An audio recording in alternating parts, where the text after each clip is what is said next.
face à un vrai défi. Le défi, c'est bien évidemment le vieillissement de la population et la perte d'autonomie qui va avec.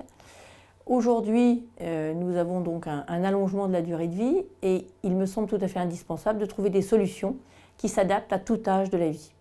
Or aujourd'hui, nous avons le maintien à domicile et nous avons la solution des établissements, notamment les EHPAD. Mais entre ces deux modes d'hébergement, eh bien, nous n'avons que très peu d'offres. Et il me semble important de développer l'accueil familial pour les personnes âgées et pour les personnes handicapées, parce que je considère que si l'accueil familial ne s'est pas développé, c'est parce que le statut des accueillants familiaux, aujourd'hui, est très précaire.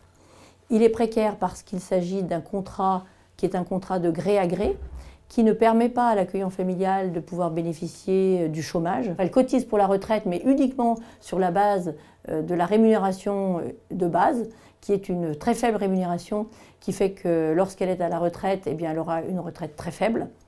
Et puis, ces personnes n'ont pas également de mutuelle intégrée.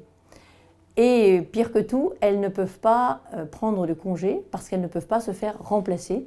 Parce qu'aujourd'hui, il est très difficile de trouver quelqu'un qui va venir vous remplacer 24/24 à votre domicile.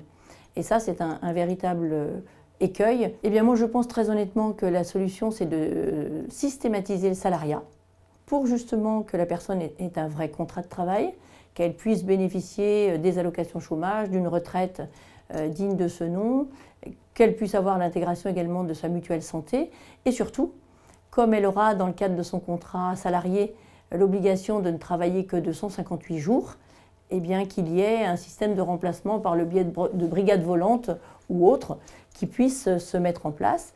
Et ce sera à l'employeur, donc la personne morale de droit privé ou de droit public, de l'organiser.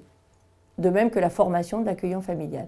Donc l'idée, c'est d'aboutir à une vraie reconnaissance de l'accueillant familial, qu'il soit valorisé et surtout de sécuriser son statut pour qu'il puisse prétendre à être développé.